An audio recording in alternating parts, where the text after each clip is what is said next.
Hey guys, कैसे हैं आप लोग। होपफुली आप लोग बिल्कुल ठीक होंगे। आज हम पढ़ रहे हैं सैम्पलिंग टेक्निक्स। पिछली वीडियो में हमने पढ़ा था कि टारगेट पॉपुलेशन क्या होती है और मैंने आप लोगों को सैम्पल का भी एक आइडिया दिया था और मैंने आप लोगों को बताया था कि आज हम पढ़ेंगे कि सैम्पलिंग की कैसे जाती है। ठीक है, इसमें बेसिकली हम देख रहे हैं कि अगर हम देखें आपकी स्टडी अगर स्टूडेंट्स पे है तो आप दुनिया के जितने स्टूडेंट्स हैं उनको तो नहीं स्टडी कर रहे, राइट। लेकिन आप एक सैंपल लेते हैं, एक थोड़ी सी पॉपुलेशन लेते हैं। अगर लेट्स अज्यूम पूरी दुनिया में 10,000 स्टूडेंट्स हैं तो आपने यहाँ पे 500 स्टूडेंट्स का सैंपल ले लिया। ये भी मैं ज़्यादा बता रही हूँ लेकिन यस, 500 स्टूडेंट्स का सैंपल ले लिया, उनसे बातचीत की, उन पे स्टडी की एंड देन जो रिजल्ट आए उनको जनरलाइज किया। ठीक है, this is what we do in most of the studies. So sampling technique. सबसे पहले सैंपल क्या है। सैंपल जैसे कि मैंने आपको बताया कि टारगेट पॉपुलेशन क्या है कि आपकी स्टडी स्टूडेंट्स कितने पे थी, 10,000 पे। अब आप इसको तो पूरी को स्टडी क्यों नहीं कर सकते, आपके पास टाइम नहीं है, इतना एफर्ट भी नहीं है लगा सकते आप इतनी, क्योंकि कितनी एफर्ट चाहिए होगी इसके लिए। और उसके बाद आपकी अमाउंट, फाइनेंसिंग भी एक इशू है। तो हम क्या करते हैं, हमने 500 लोगों को लिया, रैंडम स्टूडेंट्स 500, और उनका डेटा गैदर करके एक रिजल्ट निकाला जो हमने जनरलाइज कर दिया। अब इसमें क्या होता है, अब स्टडी है एक, हो सकता है कि ये स्टडी 98% लोगों पे तो एप्लीकेबल है लेकिन 2% पे नहीं है। 2% स्टूडेंट्स बहुत एक्सट्रीमली डिफरेंट है, उन पे ये स्टडी एप्लीकेबल नहीं हो रही। बट दैट्स ओके, मासेस पे 98% पे आपकी ये जनरलाइजेशन अप्लाई हो रही है। सो दैट मीन्स आपकी स्टडी सही है। ठीक है, सो अब ये हम 500 चूज कैसे करते हैं, कौन कौन से तरीके हैं जिससे हम पता लगाते हैं कि यार ये वाले 500 स्टूडेंट्स हम लेने वाले हैं, वो हम अब पढ़ेंगे। Now this is basically a chart जिसमें लिखा हुआ है एग्जैक्टली कौन कौन सी टेक्निक्स होती हैं। Make sure to take a picture, इससे क्या होगा कि आपको आगे याद करने में इजी रहेगा। Probability based sampling. Probability sampling is one in which each person in the population has the same probability or chance of being selected. Very easy. Lottery में क्या होता है, लॉटरी में आपको पता होता है कि यार वी हैव 100 पीपल को एक नंबर असाइन किया जाता है 1 to 3, तो उन सब का एक बॉक्स में टिकट डाल दिया जाता है कि 1 भी है, 2 भी है, 98 भी है, 100 भी है, 4 भी है, सबका टिकट है और एक एक टिकट है, सबके पास इक्वल चांस है सेलेक्ट होने का। तो रैंडमली हम उसमें से एक नंबर पुल आउट करते हैं and we announce the winner. इसमें क्या है कि हर इंसान के पास चांस है, इक्वल चांस है सेलेक्ट होने का। The same goes for probability based sampling. इस सैम्पलिंग में हम पूरी पॉपुलेशन को एक इक्वल या ऑलमोस्ट इक्वल कह दें चांस देते हैं सेलेक्ट होने का। हम सिस्टमेटिक काम करते हैं और सबको एक मौका मिलता है आपकी स्टडी में इंक्लूड होने का। ठीक है, तो आप कैसे करते हो ये हम देखते हैं अभी। ठीक है, अब इसमें मैंने आपको बता दिया any method of sampling that utilises some form of random selection. आप अपनी जजमेंट, अपनी बायस नहीं लगा रहे, रैंडम। लॉटरी में यही होता है ना यार, रैंडम आता है। फिर हो सकता है कोई उस लॉटरी में आपके चचा का बेटा हो, कोई पापा हो, कोई कुछ हो, कोई कुछ हो, लेकिन आप ये नहीं कर सकते मैं यही नंबर चूज करूं। वो नंबर यूजुअली पेपर रैप हुआ हुआ होता है ताकि आपको पता ही नहीं चले इसके अंदर नंबर कौन सा है। एंड देन आप बस एक पेज ग्रैब करते हो, वो ग्रैबिंग क्या है, रैंडम सिलेक्शन है। Non probability sampling. Non probability क्या है कि आप जो है इसमें रैंडम सिलेक्शन नहीं कर रहे, हर किसी के पास इक्वल चांस नहीं है सेलेक्ट होने का। आप अपने हिसाब से, अपने टाइम, अपनी सिचुएशन के हिसाब से अपना सैंपल चूज करते हो। नॉन प्रोबेबिलिटी मोस्टली जो है वो डिपेंड करती है आपके ऊपर। प्रोबेबिलिटी में क्या था, रैंडम है, कुछ भी हो सकता है, you can not do anything in this. Non probability में यू कैन, चचा का बेटा भी ले आए, पापा भी ले आए, भाई बहन भी ले आए, सब सैंपल में डाल दिया, यार ये सब हो रहे थे, सैंपल के उस पे थे, हमारी स्टडी से रिलेटेड थे, सही है। तो नॉन प्रोबेबिलिटी सैम्पलिंग, इसका मतलब ये नहीं है कि ये रिप्रेजेंटेटिव नहीं होते। ऑब्वियसली आप देखते हो कि मैं जो स्टडी कर रहा हूँ उस लिहाज से ही सैंपल है कि नहीं, बट कभी कभी ऐसा होता है कि ये जो है हमारी नॉन प्रोबेबिलिटी सैम्पलिंग ये इतनी अच्छी ना हो, लेकिन इसके लिए आपको स्मार्ट होना पड़ता है, एक रिसर्चर, और वो एक्सपीरियंस के साथ होता है, और इस पे भी डिपेंड करता है कि वो अपनी स्टडी में कितना इन्वॉल्व है। आजकल तो हमारे यहाँ यही नहीं होता ना, इन्वॉल्वमेंट ही नहीं होती, तो बेकार है बात करना इस बात में। लेकिन non probability sampling is basically जो एक रिसर्चर खुद से करे, रैंडम सिलेक्शन नहीं है। Probability based sampling is preferred, लेकिन ये भी होता है कि एक स्टडी इतनी वैल्यू नहीं रखती। प्रोबेबिलिटी सैम्पलिंग में क्या है, आपकी बहुत सारी रिसोर्सेज यूज होती हैं, तो अगर एक स्टडी इतनी वैल्यू ही नहीं रखती, आप उस पर इतनी रिसोर्सेज यूज करेंगे, तो that's stupid of you, right. So which is आए कि हम क्या करते हैं, नॉन प्रोबेबिलिटी सैम्पलिंग पे भी जाते हैं और प्रोबेबिलिटी पे भी जाते हैं। स्टडी पे डिपेंड करता है कि आप कौन सी स्टडी पे कौन सी प्रोबेबिलिटी अप्लाई करेंगे, कौन सी सैम्पलिंग करेंगे, सही है। Types of non probability sampling techniques, let's continue. Availability, accidental, convenience sampling, very very easy. Convenience का मतलब क्या है, जो आपके लिए ईजियर हो। ये सब लिखा हुआ है लेकिन मैं आपको एक्चुअली क्विकली बताना चाह रही हूँ, तो क्योंकि वरना वीडियो बहुत लंबी हो जाती है और सबकी शिकायत आती है, तो मैं आपको क्विकली एक ओवरव्यू दे रही हूँ, सही है। लेकिन जो कुछ लिखा है अगर आप पढ़ लेंगे तो आपको उससे भी हेल्प मिलेगी। कन्वीनियंस सैम्पलिंग में क्या होता है कि एक रिसर्चर के लिए जो कन्वीनियंट हो, जो इजी हो, जो एक्सेसिबल हो, वो उसी सैंपल को चूज करता है। स्टूडेंट्स में स्टडी थी, बैचलर्स में पढ़ रहा था, जिस यूनिवर्सिटी में पढ़ा था उसी यूनिवर्सिटी के बहुत सारे बच्चों में उसने अपना सर्वे दे दिया। क्या है, कन्वीनियंट सैम्पलिंग। या ये फिल कर दो, फिल कर दो, फिल कर दो, अपने दोस्तों से भी करा दो, इससे भी करा लो, उससे भी करा लो, सही है, थैंक यू, हो गया, डन। ठीक है, दिस इज कन्वीनियंट। आपको जो चीज़ सबसे ज़्यादा कन्वीनियंट हो, इजी हो आपके लिए, वो आपके लिए आपका सैंपल है। पर्पसिव जजमेंटल सैम्पलिंग, अब इसमें क्या है, लेट्स अज्यूम मैंने कहा स्टूडेंट्स पे स्टडी हो, आप जो है रोज़ क्लासेस लेते हैं, 5 क्लासेस हैं, 5 क्लासेस में बहुत डिफरेंट बच्चे हैं। अब आपने कहा यार अगर मैं सबको दे देता हूँ ना, तो कुछ बच्चे तो सीरियस होके मेरा फॉर्म फिल करेंगे, कुछ नहीं करेंगे, और जो नहीं करेंगे उससे मेरी स्टडी तो ख़राब होगी, नहीं आएंगे सही रिजल्ट जो होंगे वो, मैं नहीं कह सकता कि ये बिल्कुल एक्यूरेट रिजल्ट है। तो एक काम करता हूँ, मुझे जो जो यहाँ पे सीरियस लोग लग रहे हैं ना, मैं उन सबको दे देता हूँ। This is judgmental sampling. आपने खुद ने जज किया कि कौन सीरियस है कौन नहीं, किस तरह से मैं सैम्पलिंग करूँगा, मैं इन बच्चों को अपना सर्वे दूंगा, इनको नहीं दूंगा। That's judgmental sampling. Okay, quota sampling,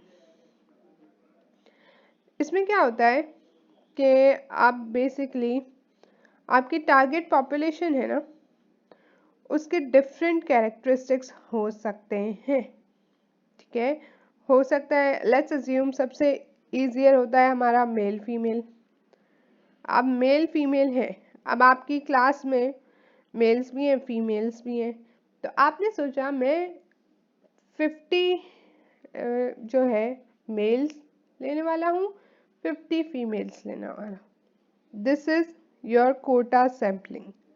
कि आपने नंबर भी बता दिया कि मैं कितना लूँगा और क्या लूँगा, और आपने एक डिसीजन ले लिया कि इतने इतने लोग लेने हैं। अब आप इनके लिए अपनी तरफ से एक नॉन प्रोबेबिलिटी कन्वीनियंट सैम्पलिंग करोगे कि चलो तुम मेल आ जाओ, तुम आ जाओ, नहीं तुम नहीं आओ, तुम आ जाओ। कन्वीनियंट हो सकता है, जजमेंटिव हो सकता है, लेकिन कोटा सैम्पलिंग कर रहे हैं आप। ठीक है, इसमें आप स्पेसिफिक कोटा या परसेंटेज बताते हो कि मैं इतने ये वाले लोग लूँगा, इतने वो वाले, इतने बच्चे लूँगा, इतने यंग लूँगा लोग, टीनेज जवान लोग, इतने बुढ़े लूँगा। तो ये क्या है? Old people. 3 डिफरेंट आपने लोग बता दिए।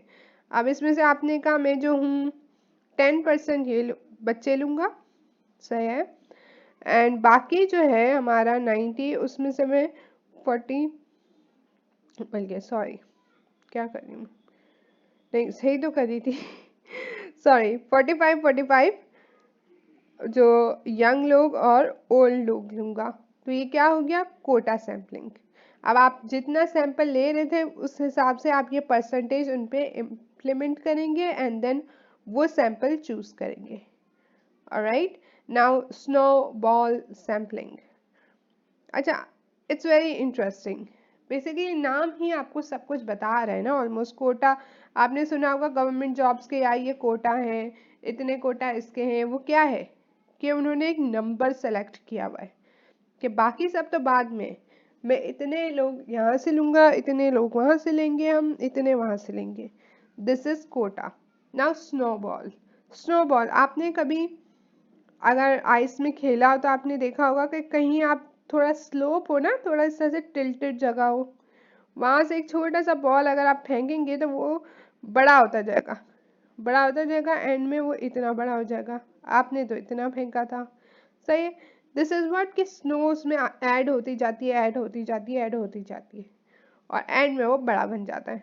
This is exactly what snow ball sampling is. कुछ सब्जेक्ट्स ऐसे होते हैं जो हार्ड होते हैं हमारे लिए, लाइक सब्जेक्ट्स ऐसे जिन पे हम स्टडी कर रहे हैं, ठीक है। अब कोई न्यू डिजीज आ गई, लेट्स अज्यूम मलेरिया अभी अभी आया है, ज़्यादा लोगों को हुआ नहीं है, बहुत कम लोगों को हुआ है, और आपको पता चला और आपने कहा मुझे ये स्टडी करनी है। आपने देखा इस बंदे को तो मैं जानता हूँ, ये मलेरिया इसको हुआ है, लेकिन बाकी लोग मैं कहाँ से लाऊंगा? तो आपके लिए सबसे बेस्ट रिसोर्स वही बंदा है। क्यों? वो हॉस्पिटल जाता है, राइट? हॉस्पिटल में हो सकता है उसको एक दो और ऐसे ही पेशेंट्स मिले हों, वो दवाई लेने जा रहा है, वो डॉक्टर से मिल रहा है, कहीं ना कोई उसको मिला ही होगा, ठीक है। और ऑब्वियसली ऐसा होता है कि जब हमें कोई एक न्यू चीज़ हो गई, डिजीज़ हो गई, हम सबसे पहले ढूंढते हैं यार फैमिली में तो किसी को कुछ ऐसा नहीं हुआ था, लेट्स सी अगर किसी को हुआ था he can tell me better कि मैं क्या करूं, क्या प्रिकॉशन लूं, किस तरीके से वो हमारी सारी परहेज वगैरह चलनी चाहिए एंड स्टफ लाइक दैट। तो this is exactly what snowball sampling is. उस एक बंदे से आपने पूछा यार आप किसी को जानते हो जिसको मलेरिया हो, एक्चुअली मुझे बड़ी हेल्प मिलेगी मेरी स्टडी में। उसने कहा हाँ बिल्कुल, मैं इस ए को जानता हूँ। उस ए से आपने पूछा, उसने कहा मैं बी को जानता हूँ, बी ने कहा मैं सी को जानता हूँ, एंड इस तरीके से आपके पास एक सैंपल बन गया, ठीक है। ये क्या है? स्नोबॉल सैम्पलिंग आपने की और आपके पास एक सैंपल मिल गया, लेकिन पहले आपको समझ नहीं आ रहा था मैं मलेरिया के पेशेंट कहाँ से लाऊं। अब हर बंदा हो सकता है हॉस्पिटल भी डिफरेंट जाता हो, भले ही अगर एक अभी थोड़ी सी ये डिजीज स्प्रेड हुई है, लेकिन आपको पता चल गया, उन्होंने ढूंढा, उन लोगों को पता था कि कहाँ कहाँ पे कौन कौन है, ठीक है। अब इसकी एक्स्ट्रा कुछ टाइप्स हैं, let's see them. Linear snowball sampling, ये मैंने अभी अभी आपको सिखाई कि एक बंदा था, उसने आपको बताया कि हाँ यार this one person, this is one person, this is A, this is B, ये हमने अभी अभी देखा। Then there is exponential non discriminative snowball sampling. Basically क्या है, आपने अब एक से एक का नहीं पूछना, आप एक से पूछते हो कि 2 लोगों को नॉमिनेट करो, फिर उन 2 से पूछते हो 2 और को नॉमिनेट करो। इससे क्या होता है, जल्दी, फास्टर और बड़ा सैंपल आता है आपके पास, ठीक है, कि 2 लोग बताओ। लेकिन हो सकता है किसी किसी जगह पे ये इम्प्लीकेबल ना हो। अगर एक बिल्कुल ही न्यू डिजीज आई हुई है, आप कहोगे यार आप किसी 2 लोगों को जानते हो, 2 3 जिनको ये डिजीज हुई हो, कहेंगे क्या हो गया यार, अभी तो ये इतनी हुई नहीं है, मुझे खुद समझ नहीं आ रहा मैं कौन सी दवाई लूँ, क्या करूँ क्या नहीं, राइट ऐसा हो सकता है, ऐसा टोटली पॉसिबल है। तो ऑब्वियसली अगेन ये रिसर्चर पे डिपेंड करता है, नॉन प्रोबेबिलिटी है, it's all up to the researcher. Then comes exponential discriminative snowball. इसमें आप डिस्क्रिमिनेट करते हो अपने ही दिमाग से, कोई ख़ास आप लॉजिक एज सच नहीं लगा रहे कि क्वांटिटेटिव मेजरमेंट हो इस वजह से लेना, नहीं, आप अपने दिमाग से, आपके पास एक रीजनिंग ज़रूर होगी कि मैं ये क्यों कर रहा हूँ, लेकिन कोई एज सच वो वाली सिस्टमैटिक लॉजिक नहीं है। इसमें क्या है, एक बंदे से आपने 2 लोगों का पूछा, आपने एक को कहा नहीं यार मैं इसका इंटरव्यू नहीं ले रहा, ये बहुत दूर है, घर से बहुत दूर है, इसका ले लेता हूँ। इससे 2 का पूछा, ये वाला जो है ना इसके साथ मेरा लैंग्वेज बैरियर है, इसका इंटरव्यू नहीं ले सकता, इसका ले लेता हूँ। इस तरह से करके आप एक का नहीं लेते, एक का ले लेते हैं, सर्वे इंटरव्यू जो भी है, लेकिन आप एक एक से 2 का पूछते ज़रूर, 2 का है, ठीक है। That's exponential discriminative snowball sampling.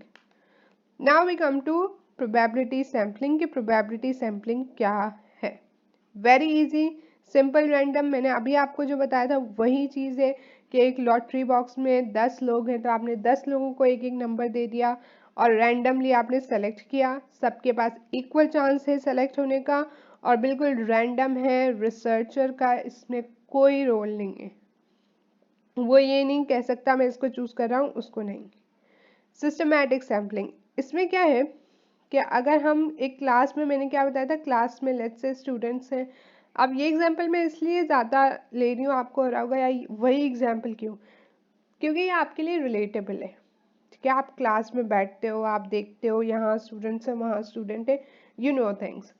अब आपने कहा मैं यहाँ से, जैसे क्लास यहाँ से स्टार्ट हो रही है, डेस्क है आपकी, तो हर जगह पे, हर उस पे 6 लोग बैठे हुए, तो आपने कहा मैं हर तीसरा बंदा ले लूँगा, लाइक 1 2 3 4 5 6, हर तीसरा बंदा, 7 8 9 तीसरा बंदा, 10 11 12 तीसरा बंदा, ये सिस्टमैटिक सैम्पलिंग हुई, सिस्टमैटिक रैंडम सैम्पलिंग। हर तीसरा बंदा कोई भी हो सकता है, किसी का भी चांस हो सकता है, आपने कोई नंबरिंग तो की नहीं है, आप बस क्या कर रहे हो, जो उनकी सेटिंग अरेंजमेंट है उस हिसाब से, यू आर लाइक हर थर्ड बंदा मेरी स्टडी में आ जाए, मेरा सैंपल है, that's systematic sampling. Stratified random sampling क्या है कि आप जो है सैम्पलिंग से पहले अपनी पॉपुलेशन को डिवाइड करते हैं। अब क्या है, आप जो है, अगर आपकी पॉपुलेशन एक होमोजेनस ग्रुप से कंसिस्ट नहीं करती तो आप क्या करेंगे, आप उस पर ये सैम्पलिंग डालेंगे। इसमें आप लोगों को डिफरेंट कैटेगरीज में डिवाइड करेंगे, होमोजेनस यानी एक ही तरह के, ठीक है। हो सकता है आपके पास डिफरेंट डिफरेंट कैरेक्टरिस्टिक्स हो आपकी पॉपुलेशन में, तो आप उनको डिफरेंट डिवाइड करेंगे एंड देन उनमें से सैंपल सेलेक्ट करेंगे, फिर 2 लोग यहाँ से आए, 2 लोग यहाँ से आए, 2 लोग यहाँ से आए, ये आपका सैंपल, इस तरीके से, ठीक है। नाउ कम्स, ये अगेन पढ़ने का मैं ज़्यादा नहीं पढ़ रही हूँ, बहुत वीडियो लंबी हो जाएगी। क्लस्टर सैम्पलिंग, मैं इसको थोड़ा रब कर लेती हूँ ताकि अगर किसी को पढ़ना हो, पिक्चर लेनी हो या कुछ भी, ये सही है। क्लस्टर सैम्पलिंग, क्लस्टर सैम्पलिंग क्या है कि आप जो है डिवाइड करते हैं पॉपुलेशन को सेपरेट ग्रुप्स में, इसमें आप किसी चीज़ के बेसिस पे नहीं, ऐसे ही आपने डिवाइड किया एंड देन इसमें से कुछ ग्रुप्स ले लिए, ठीक है। लेट्स से आपकी क्लास में है कोई 100 स्टूडेंट्स, आपने हर एक को 10 स्टूडेंट्स में डिवाइड कर दिया, 10 यहाँ, 10 यहाँ, 10 यहाँ, 10 यहाँ, 10 यहाँ, 10 यहाँ। अब आपको चाहिए थे 30 स्टूडेंट्स, आपने सैंपल लिया था 30, तो आपने एक ये ग्रुप ले लिया, एक ये ग्रुप ले लिया और एक ये ग्रुप ले लिया। दैट्स योर क्लस्टर सैम्पलिंग, जो कि लास्ट सैम्पलिंग थी हमारी। That's it for this video. I really hope समझ आया, बहुत लंबी हो गई थी। Anyways, if you liked it, make sure to give this video a thumbs up. Do subscribe और यार वो जो बेल आइकन है वो भी दबा दें, क्योंकि उससे आप नोटिफाई होते हैं। अक्सर औकात लोग नोटिफाई नहीं होते, फिर मुझसे कमेंट में पूछते हैं चीज़ें और फिर मैं उनको वहाँ रिप्लाई कर रही होती हूँ, तो वो बड़ा लंबा प्रोसीजर हो जाता है। आप नोटिफाई हो जाएं, नोटिफिकेशन का बेल बटन दबा दें। And do share this video. जिसे याद आया, मेरा अब इंस्टाग्राम है स्कूलिंग रूलिंग, वहाँ मुझे फॉलो कीजिएगा। We will talk further. I see you guys in my next video. Bye guys.